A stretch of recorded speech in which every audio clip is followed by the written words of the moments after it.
everyone. My name is Julie. Welcome to my story time. I'm so glad you're here. If you joined me last week, I shared a story based on the first book in the Bible, the story of God's creation. And today I want to share a story with you based on a story found in the second book of the Bible, the book of Exodus, and I have a prop to give you a hint about what this story is about. Are you ready? Let's see if you can guess.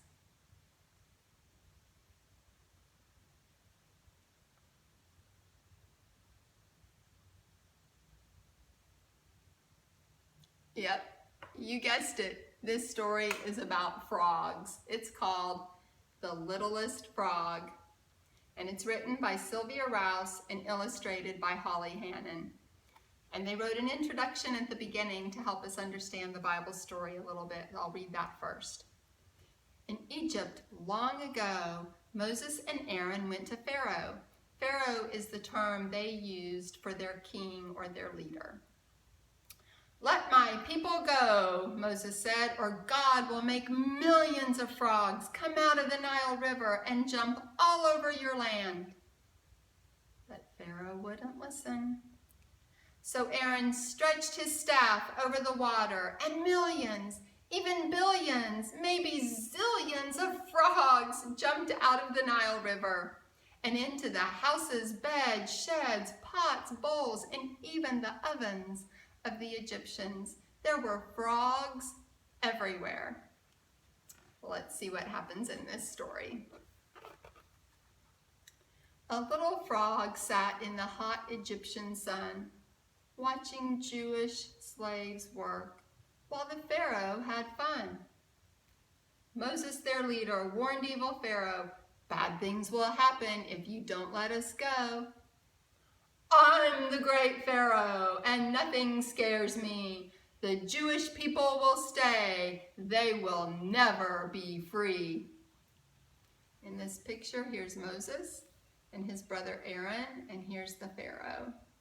And look at his crown. You're going to see that in a different place in a little bit.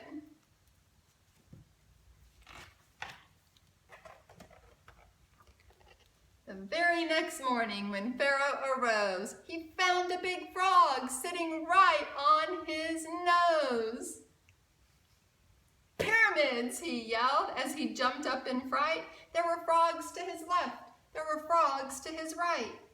He grabbed for his sandals, and to his surprise, sitting there was a frog with big, bulgy eyes. Do you see those frogs? I think we're going to see more.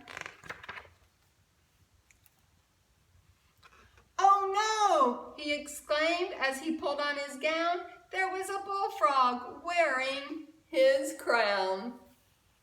There were frogs in all sizes hopping about. The biggest ones made Pharaoh tremble and shout. But the littlest frog was very afraid. He lay under the bed, and that's where he stayed.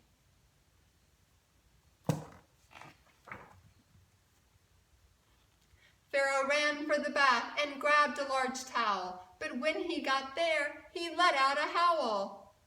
There in his bath, frogs were taking a swim, doing the backstroke and staring at him. Look at those frogs. They look like they're having more fun than the Pharaoh.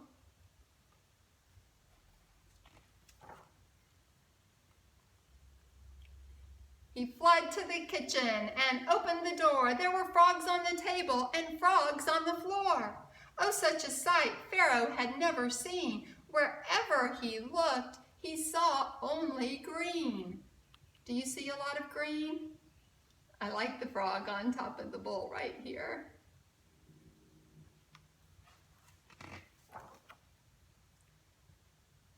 He sped through the palace and let out a groan. There were frogs on his scepter and frogs on his throne. There were frogs on the curtains and in the fruit bowls. There were frogs peeking out of papyrus scrolls. He saw frogs on the ceiling and frogs on the wall. He saw frogs in each room and down every hall. Look at all these frogs down the hall, in every room. He talked about papyrus scrolls. Papyrus scrolls is the type of paper they use. They made it from papyrus plants. Like today, we make paper from trees, but they made it from papyrus. And look at the frog sticking his eyes out of it. And there is his scepter, or his pole or stick that he carried with him, and the frogs have taken over it as they sit on his throne.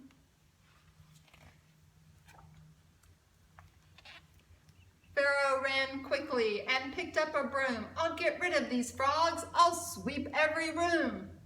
I'm the great Pharaoh and nothing scares me. I'll get rid of you all. Just wait and you'll see. The littlest frog was very afraid. He lay under the bed, and that's where he stayed.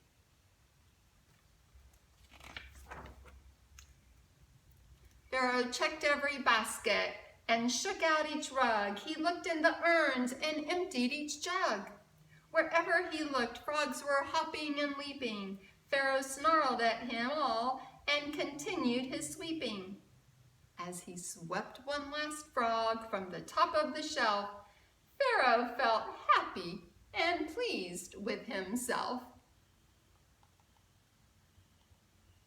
I don't see any other frogs but that one. Let's see what happens. Look how happy he looks. I got rid of you all, he gleefully cried. There's nowhere left for you frogs to hide. The littlest frog was very afraid. He laid under the bed, and that's where he stayed. Pharaoh doesn't know he's there, does he? Pharaoh shut every door and felt very proud. In hieroglyphics he wrote, "No frogs allowed." Do you see a symbol or a picture that looks like "no frogs allowed"? Yep, right here, right? Whenever we see this circle with a line drawn through it, we often know that that means no something allowed. And in this case, it's a frog. Hieroglyphics is the way that they communicated with each other. Instead of using letters like ABCs like we do, they drew pictures. And so here is some hieroglyphics, and then the illustrator added this one that we use, this symbol we use today. Let's find out what happened with the little frog. I'm tired, he sighed, and with one final sweep, he crawled into bed and fell fast asleep. When the palace was quiet and peaceful at last, when the shutters were drawn and the doors all shut fast, the littlest frog was no longer afraid. He hopped onto Pharaoh, and that's where he stayed. Now it was safe, so he bellied a croak. Give me your best croak. Croak, croak, croak. Croak, croak, croak, croak. And just at that moment, the Pharaoh awoke.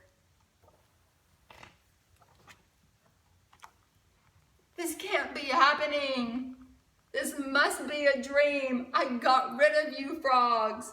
He began to scream. He arose from his bed with the terrible thought, can this be what my stubbornness is all about? Perhaps Moses was right. The Jews should be free. Maybe that's why this is happening to me.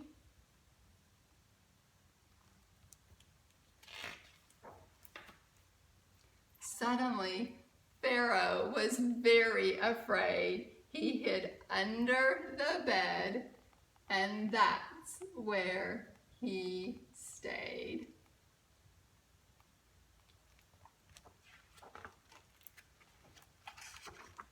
The end.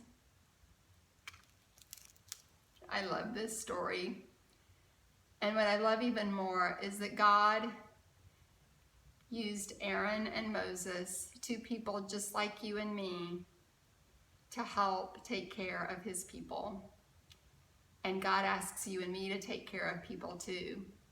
So today and every day, I hope that you'll think about ways to help take care of other people, your family, your friends, your neighbors, people you don't even know. There's so many ways that we can be God's helper and make a difference in our world.